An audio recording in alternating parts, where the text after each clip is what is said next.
सभी आदरणीय बंधुओं को, श्रोताओं को मेरा बारंबार नमस्कार है। आज मैं आपके सामने निवेदन करना चाहता हूँ कि प्रत्येक सनातन धर्मावलंबी बंधुओं के घर में गोस्वामी तुलसीदास जी महाराज द्वारा रचित श्री रामचरितमानस रामायण का पाठ होता है। व्यक्तिगत रूप से लोग कभी मास पारायण, सप्ताह पारायण इस तरह से करके उसका पाठ करते हैं। कुछ सज्जन विशेष सकाम भावना से किसी अपनी मनोकामना को पूर्ण करने के निमित्त से पाठ करवाते हैं, घर में उसका आयोजन कराते हैं। वाद्य वादन के साथ बहुत से ऐसी पार्टियां हो गई हैं जो श्री रामचरितमानस का गायन करती हैं, विभिन्न धुनों में उपनिबद्ध करके। जैसे अनेक धुन ऐसी हैं जो फिल्मों से संबद्ध हैं। फिल्मों में गाए जाने वाले जो गीत हैं उनके धुनों पर उन्होंने रामचरितमानस की चौपाइयों को गाना प्रारंभ किया है। मैं आपसे एक निवेदन करना चाहता हूँ।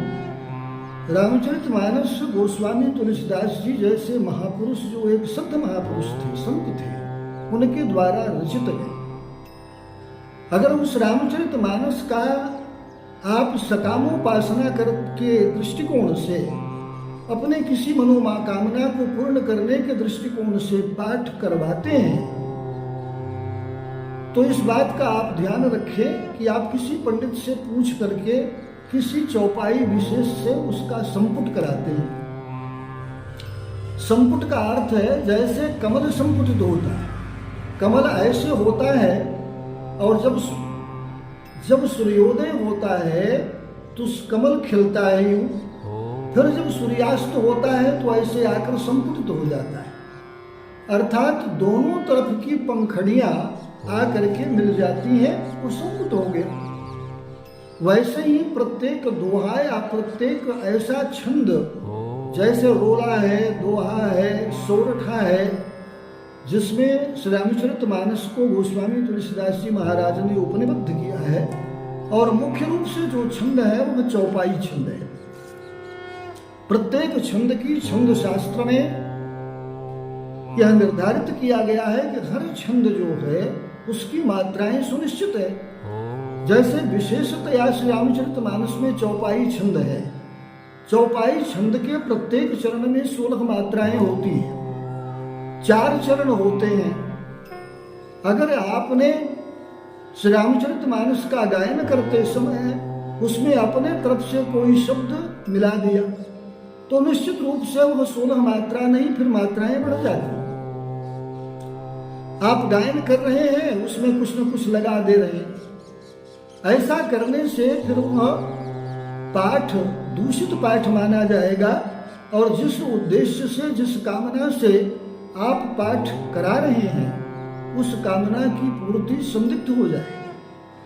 क्योंकि गोस्वामी तुलसीदास जी महाराज ने छंदों में उपनिबद्ध किया है। छंदों की मात्राएं हैं, उन छंदों की मात्राओं में यत किंचित भी, थोड़ी सी भी अगर वृद्धि हो गई या ह्रास हो गया तो फिर छंदोभंग हो गया। ऐसी स्थिति में फिर मनोकामना की पूर्ति नहीं हो पाती।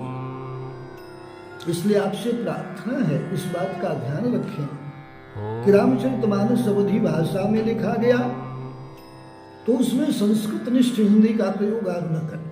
रामचरितमानस में 7 कांड हैं। गोस्वामी जी ने लिखा है, यहिमः सुभग सप्त सोपाना, छंद प्रबंध अनेक विधाना। रामचरितमानस एक सरोवर की तरह है। इस जैसे सरोवर प्राचीन काल में बनते थे तो उसमें सोपान माने सीढ़ियां निर्मित कर दी जाती थी। उन सीढ़ियों के माध्यम से चल करके कोई भी व्यक्ति सरोवर के जल में उतरता था। यह जो ज्ञान का सरोवर है रामचरितमानस, इस सरोवर के निकट आना बड़ी कठिनाई की बात होती है। यहीं सर आवत अति कठिनाई, राम कृपा बिनु आई न जाई। इस सरोवर के तट पर आने में बड़ी कठिनाई की अनुभूति होती है। जब तक प्रभु श्री रामभद्र की कृपा नहीं होती तब तक कोई इस रामचरितमानस रूपी सरोवर के तट पर नहीं आ सकता, नहीं आता है। इसलिए पूर्ण समर्पित भावना से भगवान श्री